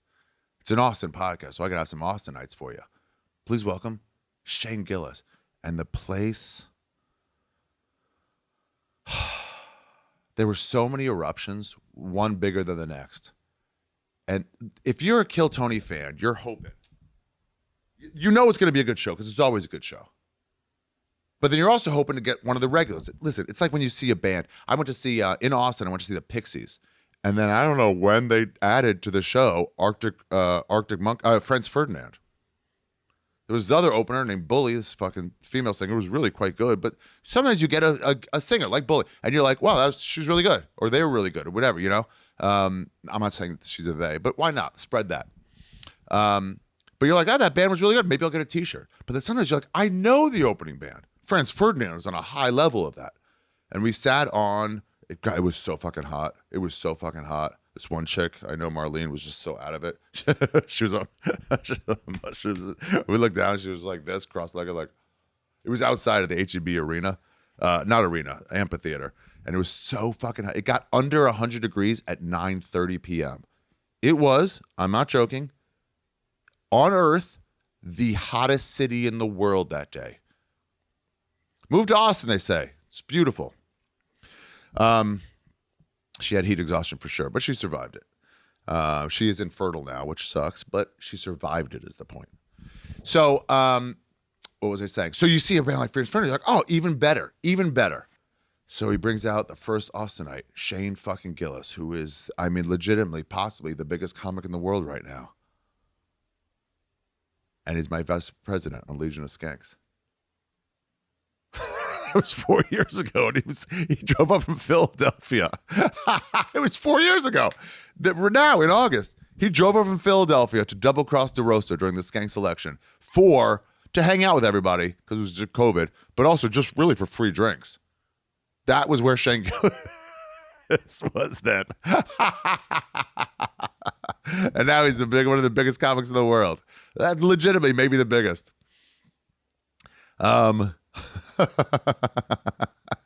So the place fucking erupts, and he's like, wow. So they got what they wanted. Who's next? I don't know who's going to be. You know, they're hoping somebody like me, my level, mid-level, you know, maybe DeRosa, someone like that. No, Joe fucking Rogan. Erupt again.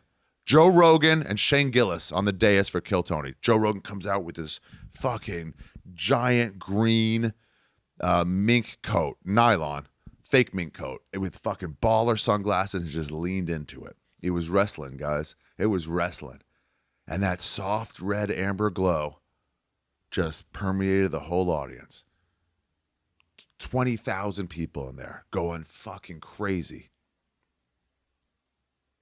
So then they start the show, and they bring out either like the regulars, and then also just comedians, just regular comedians. There was a couple people who had their first set ever at Madison Square fucking Garden, and everybody was stoked. I took Tony around New York for the week leading up to it to try to infuse in him a love of this city, and it worked.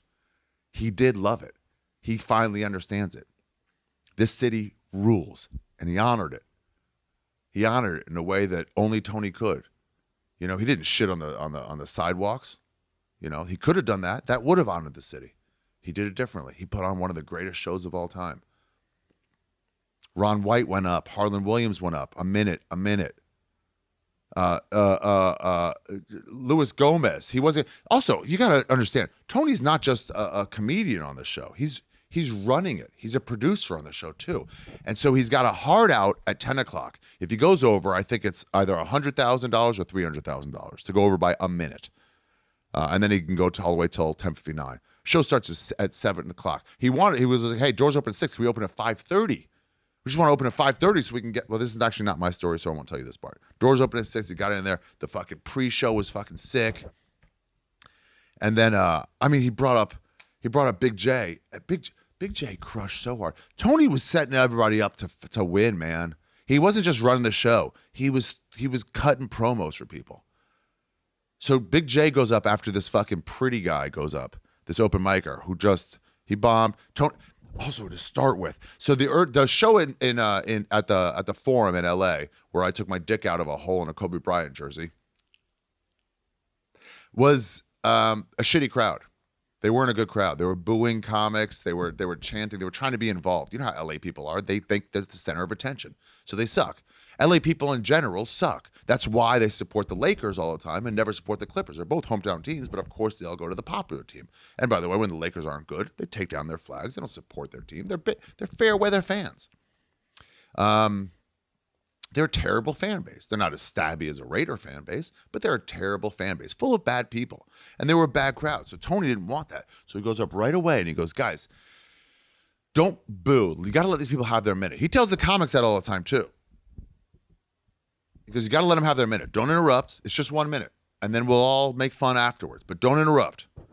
And he goes, guys, don't interrupt. He goes, because they did it in LA at the Forum. And he goes, so first he gives them the directive. Don't interrupt. So great. But he does it in a way. He goes, but you guys aren't LA, like, right? You're not like LA people, are you? You're better than LA. This is New York fucking city. And you're better than Los Angeles. And they all fucking went crazy cheering. They got the directive. They didn't interrupt anybody. But this kid, this pretty boy, they booed him pretty hard. They started booing him. He was just all about his pretty good looks. And I stole this. I actually didn't. He gave it to me. What was I going to say? Oh, so then they start booing. At the end, they talk to him. He goes, tell me one redeeming quality about you, sir. And he goes, well, I played hockey when I was younger. I mean, a rain of boos on this guy. Oh, you played the rich kid sport? Oh, that's your redeeming quality? You played a sport for fucking rich people with money? A rain of boos. And Tony allowed it. This was one time he allowed it. And then Big J went up next. And man, I mean, I don't use the word inspiring much, but the way he brought this crowd into his vibe. You know Big J, he's one of the best comics in the country. Underrated, I would say. Top 20 underrated comics. And he brings a stool out, and he sits on a stool at Madison Square Garden. 20,000 people, sits on a stool, and he brings everybody into his vibe, into that club vibe. And he crushed. It was such a good set. And then wow. I wouldn't know how to do regular stand-up in an environment like that.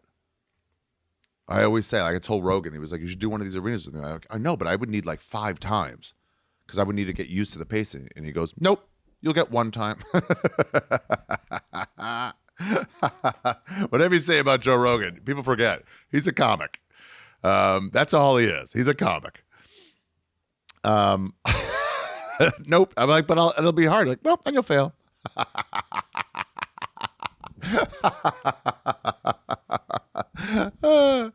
So Jay fucking crushed. He brought comic after comic up there. Harlan Williams did a minute. Ron White did a minute. I mean, it's guest star, and they don't know anybody who's coming.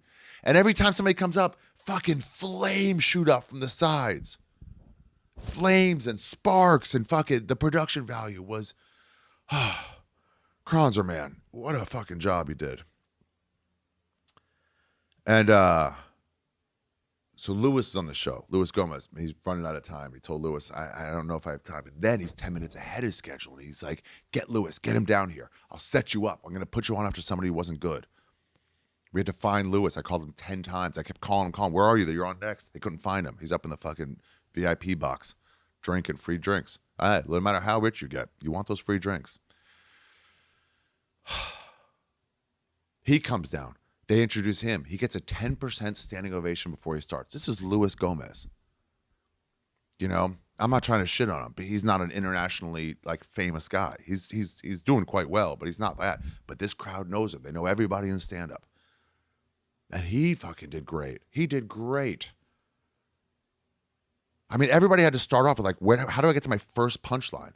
So Lewis had probably 20 seconds, and you get nervous people like, fuck, 20 seconds. Where's it? That's not a lot of time at a club. And in an arena, in a theater, it's a lot. In an arena, Jesus. And then you start like, oh no. And then he hits him with a punch, and everybody's like, boom, laugh. And then an even bigger punch, and it's like, boom, laugh. Then he sets it all full circle, and it's like, wow.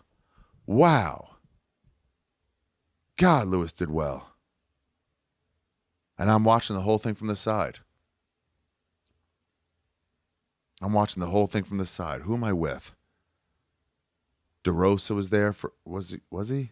Yeah, DeRosa was there for a while. Lewis was there. Big J was there. Kevin Ryan and Foley came. People just came to hang out. God, it was a fucking great show. There's so much to it. Dr. Phil goes up. Adam Ray is Dr. Phil. Hey, that's one of the all-time greatest guests on Kill Tony. He's been doing it for years. I was so proud of my boy, Tony. Adam Ray, I'll get back to in a second. I mean, you don't understand my relationship with him. Here's my lasting memory of Tony Hinchcliffe. Here's my first memory. I know I met him before, but he got there during we call them the dark years. But actually, I used to hate that. I think I like it now. Because the dark years, when they said it, they meant it wasn't very popular. But here's the redefinition of dark years. And Tony, you'll fucking agree with this.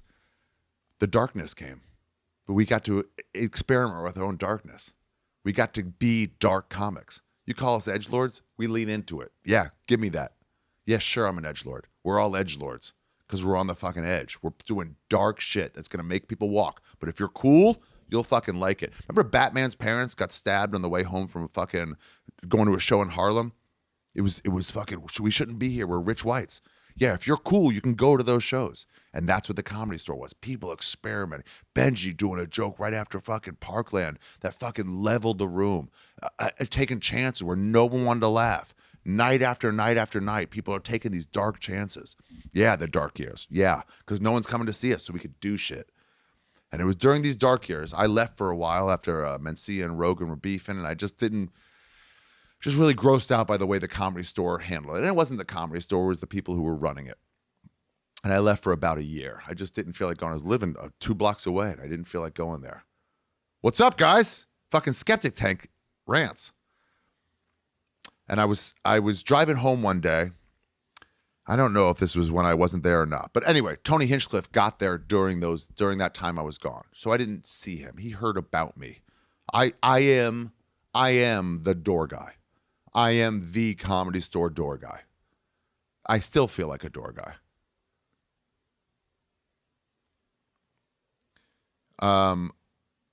And so of course he heard about the door guy. I was the last one to drive Mitzi around. I was the last, I worked every job there. I worked the phones, the cover booth, the door. I fucking waitressed one night. I worked the fucking logging in videos. I did everything there. I was the employee. And then I turned into a headlining comic. And anyway, then I got to know these guys, and I was driving home to my place on Sunset, which has now been rebuilt. 8433 Sunset Boulevard. No, that's the Comedy Store. It's down the street, right in the corner of La Cienega and Sunset. And I drive straight up La Cienega right into my carport. And I would sit there sometimes listening to the radio, just kind of thinking before I went into my home. My rearview mirror, I saw Tony Hinchcliffe and Matt Edgar walking from the Comedy Store. I saw them to my right, saw them walking. I looked at them from my rearview mirror. They were talking. They were wearing their Comedy Store shirts. It made me so fucking happy because that was me. I was wearing my Comedy Store shirt a few years before, walking down to Mel's, one of the fucking worst diners in the world. But that lumberjack is good though, bro. That lumberjack is a bargain. And they were walking down there to get something to eat late night after the Comedy Store. It was 2:30, 3 o'clock. And I'm like, man, that's the next generation. That's the next generation of comics. And that was Tony and Edgar. That's my lasting memory of Tony Hinchcliffe. That's my first memory of him. He's a door guy. He's a store guy to the core. And then one day he started this show called Kill Tony in the belly room of the Comedy Store. And just like I started my show, this is not happening in front of 12 people in the side room of the Improv. He started it. They have, all these clubs have these closets, I call them. So the Improv had their closet. They've been rebuilt it now. It's a little nicer. When I did it, there wasn't even liquor. Like, you couldn't even drink in there. It's just a black box. The belly room is that closet. He started it there. And I would go to the shows there. There's 15, 20 people there. And I would go to those shows. We'd have a fucking blast. And eventually it started getting big enough. And then he moved into the main room. It didn't fill up first. He imagined a world where he could fill it up. And then he did. Celebrities came. I remember one time they were all doing the show. I just happened to be there. And I don't think I'd moved to New York yet. No, maybe I had. No, 11 years ago I had. But I go back to LA all the time. And they were all, Jeremiah was part of the band. They had sketches every time as the band. And now it's like a legit band. Then it was like a funny band. He's morphed it. He's allowed it to morph through the years. I remember trying to sell it as a TV show. And I was like, Tony, find it first. I did this not happening for years before we sold it as a show. Find it first. Thank God he couldn't find a buyer because he did find it. And I remember but he was always open to the Comedy Store vibe, the dark years, bro, the dark years. And I remember I found a Jeremiah, he was selling a magazine, not a magazine, a calendar. And I found one of them and I went out backstage, took all my clothes off and I just put my belt back on my shoes and socks. And I was like, hey guys, I just came out through the back because I know Tony's down for comedy. I was like, I'm just here to sell the Jeremiah calendar. Of course, how people see visceral, fucking flaccid dicks. It's crazy. Tony's always down for that shit. Always down for a fucking goof. And he brought that vibe to Madison Square Garden. So Adam Ray comes up as Dr. Phil, and Tony, then he said, thank you, I'm done. He gets off, and Tony's like, I can't do the Dr. Phil impression. Tony's like, well, hold on, one more thing, Dr. Phil. And Dr. Phil's like, well, wait, I can't do it. Well, thanks for ruining my exit, buddy. And he goes, well, I got something to tell you. And then he goes, I know you're never in the same room as Adam Ray, but Adam Ray's parents are here, and I think they'd like to see this. And he played this video about all the fucking appearances Adam Ray's made over the years, as himself, as Dr. Phil, as Biden, as that chick character that I never saw before until this video, making out with William Montgomery, all the while. He's a favorite there, and for a reason. And then he inducted Adam Ray into the Kill Tony Hall of Fame. I got choked up. I got choked up many times. Shane's intro, Big J's set, Dice. Oh, I can't believe I skipped over Dice. That was the highlight for me of day one. But then he inducted Adam Ray into the Kill Tony Hall of Fame. And had this and I mean, it was amazing. Everybody went nuts. That was the reason to interrupt him. Tony wouldn't do a fucking interruption to ruin an exit. He's a fucking circus leader. Him telling Lewis, like, hey, we're ahead of time. Go get him down here right now. Any other person that run it would have a very regimented fucking plan. Not Tony.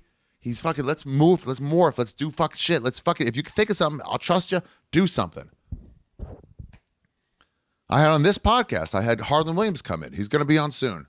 And he was like, I don't want to cover one country. I had this other thing planned. I was like, no, we really just do one country. And I was like, you know what, Harlan, actually, I respect the shit out of you. If you think you know better than me, let's go with it. And man, it's going to be one of the greatest episodes that's ever been on this podcast.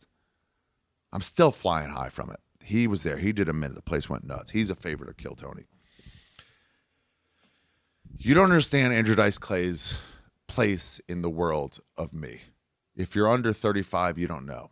They were only 2 comics. There were a lot of comics, but there were only 2 comics. Sure, there was like Robin Williams and fucking, all those guys. I don't know. But Andrew Dice Clay was bigger than life. And when he played Madison Square Garden, no one had done anything like that. When he came out with a new album, everybody got it. We taped a tape of a tape of a tape. It was before they even had 2 tape decks where you could record one. It was, hey, be quiet, I'm recording the Dice tape. And you'd have a recorder right next to a speaker. So the quality got lower and lower and lower. We listened to it in the student union at school. And a teacher came in, you had to stop it real fast. It was Dice at the Garden was the preeminent moment. Hickory dickory dock. He used words that had never been used before. Cunt. It had never been used before. Rusty Dooley said it the best to Mitzi Shore. She goes, do you think there'll be another Dice? And Rusty goes, no, because he used all the words. And he comes out at Madison Square. I'm sitting next to Jim Norton. Jim Norton went up, a fucking crazy favorite in New York. He comes out, and Norton's the biggest Dice fan, so am I. And he comes out wearing the full leather. And he turns around, and he fucking doesn't have the ball patch like me. Pops his collar up. And I mean, chills went down my spine. It threw me back to 7th grade. In 1 second, when he popped that collar, I was back at sleepaway camp in 7th grade.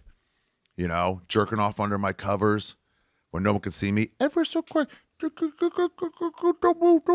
move. No one's going to find out. They did find out, and then I had to convince them. I was like, oh, yeah, it feels really good. You guys should all do it. And there was a bunch of fucking Jewish kids, all these yiddle diddles, just fucking jerking off. Pre-cum time, just jerking off like it does feel good. We had 8 guys around the bunk fucking jerking off all together. I'm an innovator. Everything was fucking crazy. That was day 1. He spared no expense. It was so fucking epic. And I just watched and I love it. Day 2, Renazizi showed up. Steve Simone showed up. These are my buddies. This is my class at the Comedy Store. And we're just watching from the side. I couldn't believe Simone brought, he's such a fucking nice Christian. He brought fucking Philadelphia. He drove up from Philadelphia. He brought Philadelphia, those soft pretzels for everybody. Day 2, Biden and Trump. The place goes nuts. Fake Biden, fake Trump. Shane is Trump. Adam Ray is Biden. Newly elected Hall of Famer Adam Ray is Biden. Harlan goes up again, sits on the fucking dais this time. Attell is on the dais. Dave fucking Attell. I think it's wrong to compare. But if you forced me to, he's the best comic in the world. Day to day, he's the best comic in the world. If you ever get a chance to see Dave Attell, The Cellar, late night, that's what real comedy is nightly. And he's doing it on a level that nobody's doing it.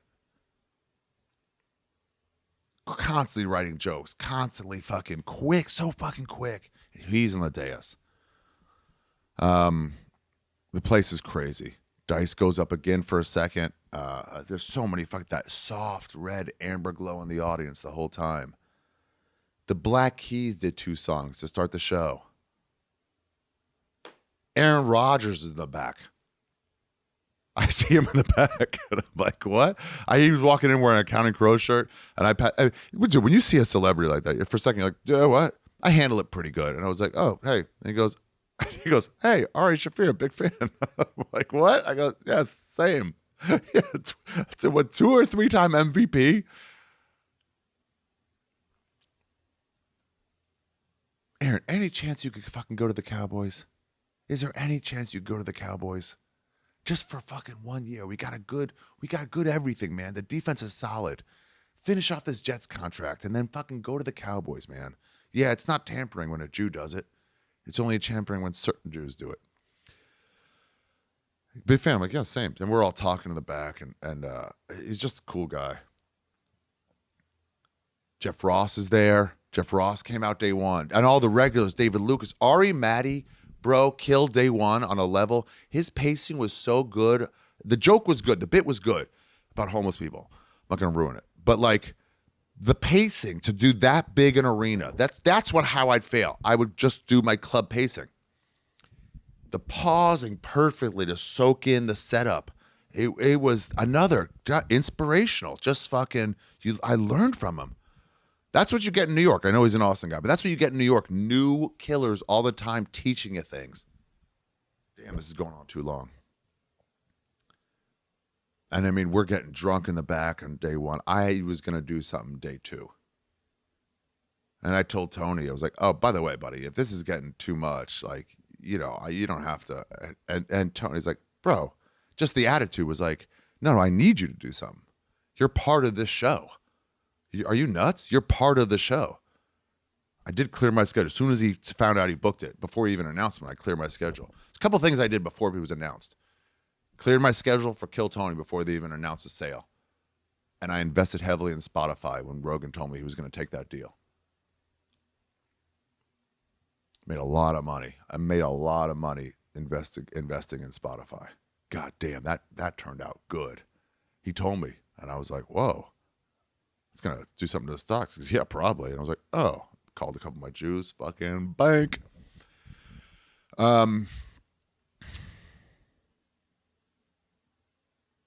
Where was I? Yeah, he's like, yeah, I got to have you do it. I'm so glad I cleared my schedule. Rogan did too. What a fucking baller to take a private jet down there to work for free. Trump was shitting on Rogan because Trump in real life has been shitting on Rogan. So Trump is like, Shane as Trump was shitting on Rogan. At some point, Rogan comes up from the back behind him. He goes, Donald Trump. Oh, wait, sorry. He's like, Joe Rogan, what a coward. Terrible guy. What a coward he is. I can't really do impressions. And then Joe Rogan just comes out of the back. They don't know he's there. He hasn't been there the whole show. This is like 30 minutes left.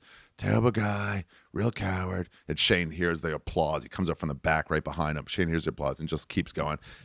Terrible guy. Tell him to his face. What a terrible dude. I don't know what he said exactly. Coward, real coward. And then Joe just stands over him and then he looks and he goes, Joe Rogan, what a guy. What a guy. Great guy, Joe Rogan. And then Joe holds it. He holds it. Dude, the timing on that was so fucking good. Joe's timing on that was so, he just kept staring at him. This is what you got to, wrestling is all about cutting promos and stuff. So when they run out and they're going to say, fuck you, whatever, Undertaker, I'll kill you. They have to run out and like pretend to heavily breathe while they wait for the applause to go down and then go, fuck you. In real life, without cutting a promo, you just come out and go, fuck you. Joe just holds it and holds it and holds it. Finally dies down. And he goes, and then he does that, Joe Rogan, what a guy, what a guy. I mean, and then he goes, buddy, I'm not mad at you. I'm not coming at you. I just said I like how RFK doesn't attack people. I haven't ever endorsed anyone for president. I don't do that. And he goes, but you know what? I would like to endorse someone today. I would like to endorse someone. And I'm getting a fucking lump in my throat. I'd like to endorse the greatest guy that's ever been on this planet. And he's here today. I'd like to bring him out. My nominee, my endorsement for 2024 president, Joey Diaz. And this place erupted. I mean, you couldn't hear the person next to you. You couldn't hear the person next to you talking. How loud it was. And then Joey comes out and he's like, wow. And then he did time. He's talking about Madison Square Garden, coming when he was a kid on Quaaludes and fucking all that shit and fucking watching the fucking fucking trapeze artists get dragged out by fucking clowns because it was too janky back then. It was so great. And he was, so then he sits in there. Brian Holtzman comes out, which is all our favorite comic at the Comedy Store, late night, fucking angry vibes. He comes out and just does Comedy Store. And I'm sitting next to Steve Simone and Steve Renazzisi. And we were right back to being door guys at the Comedy Store, watching Brian Holtzman saying, fuck you, Billy Joel. You should kill yourself, Billy Joel. You suck. All these people here have quit because you fucking work every night, angry in a fucking great way. And it's like we're in the OR, just watching Holtzman crush out a late night set in front of 15 employees and 8 customers. And then we turn to our left, and there's 20,000 people laughing. I mean, what a bonding moment for me and Renazizi and Simone. There was no chance, guys. You don't understand what comedy was like. It wasn't going anywhere. It was a couple A-level club headliners. You know, Rogan didn't even sell out every show in Austin. This is during the Fear Factor years, I think, when I was open for him. I remember Sunday he didn't sell out. Or maybe Thursday he didn't sell out, and then it was a 300 club. One of those days he got to 80% full. I was like, wow, 4 sellouts and an 80%. That's great. That's where comedy was. That was Joe Rogan on Fear Factor. Nashville Zanies, he didn't sell out every show. And now it's in this place that it's in. And I was like, we were all talking, me and Steve Simone and Steve Renazizi, and we're like, nothing could have gotten us here. We couldn't have even imagined it. And one guy got us there. One guy got us there. The King of Evil.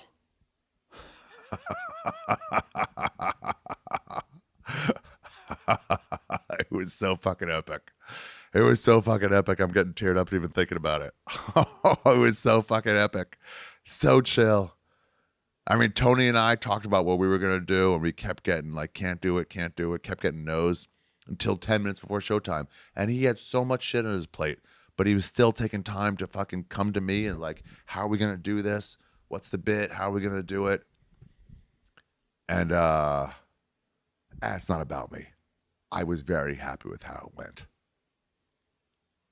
I got to go big in a room in 20,000 people. It didn't hit me till the next day. Didn't hit me till the next night. I had finished the Comedy Cellar. I went up at the Village Underground. I got an applause when I went on. I'm doing all new August, so I don't have any material, so I'm not putting my name on lineups. So it wasn't on the schedule. God, it fucking sucks, the all new August. Challenged myself, though. And I got an applause like I've never gotten before in New York. No, one other time. One other time I've gotten this kind of applause. It was my first set back after that Kobe Bryant stuff. The New York Comedy Club had a show with 0 people, on a Tuesday, 0 reservations, and a fucking bomb scare. And they're like, let's just cancel the show. What's the point? All Things Comedy took me off a show at the Stand. They said, you can't go up. The Stand doesn't want you there. Then the Stand called me. It was like, 100% we want you here. Come on down. The Stand's always been on the side of standing up for comics. Come on down. But then All Things Comedy would not let me go up. They said it's dangerous. I was like, I was outside on the phone, literally by myself, talking to Steve Simone. This is not a thing.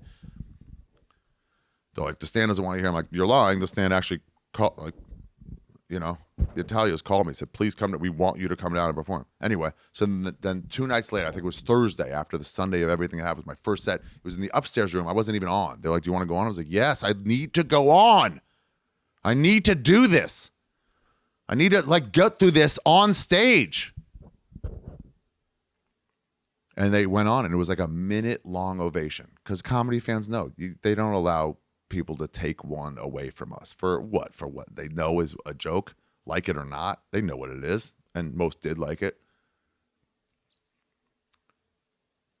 A minute-long ovation. It was second to that at the Village Underground. It was like, wow. I was like, Jesus Christ. There were 35,000 people who went to those shows for those 2 days. And they went to other shows all around the city. It was a buzz.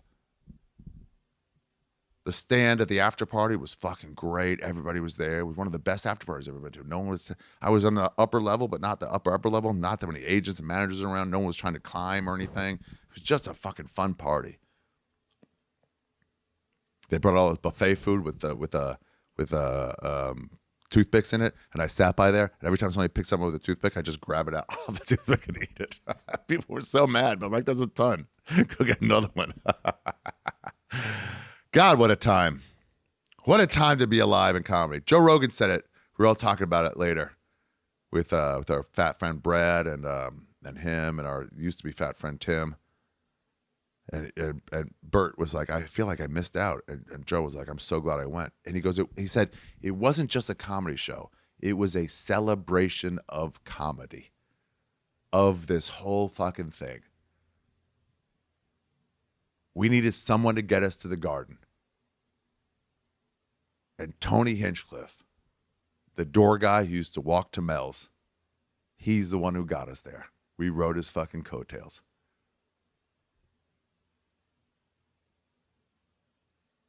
I am never going to forget that. So this is what hit me the day after. So after the Village Underground, came home, got high on the walk home, like I often do.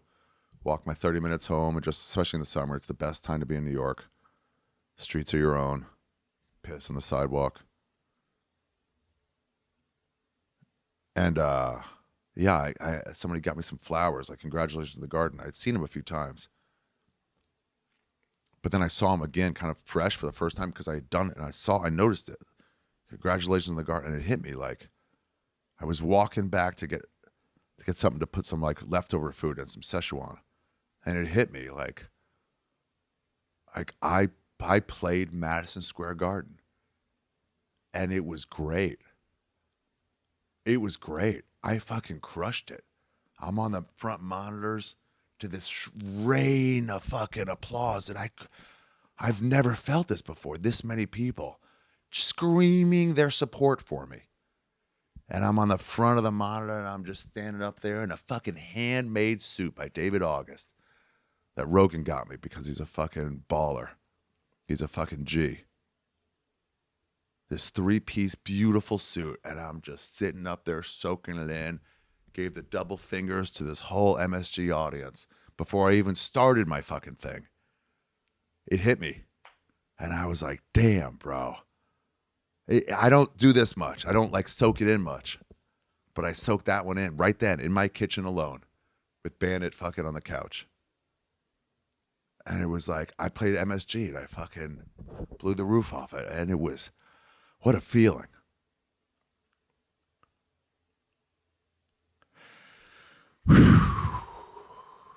Oh. Anyway, I'm forgetting a bunch of stuff. That second day was a blur because I was so focused on getting ready. So that's the episode, everybody. That's the episode. I had to tell you about it. I'm sure you've seen it by now. I had to tell you about it. New York City was buzzing with comedy. Way more than the Comedy Festival in New York when it happens in November. Way more. It's our show.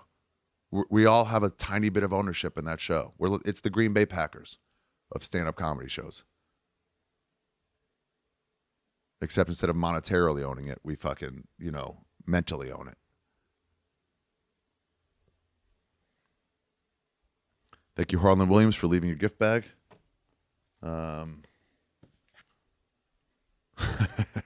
Hung out with some New York Jets afterwards. They were all fucking cool.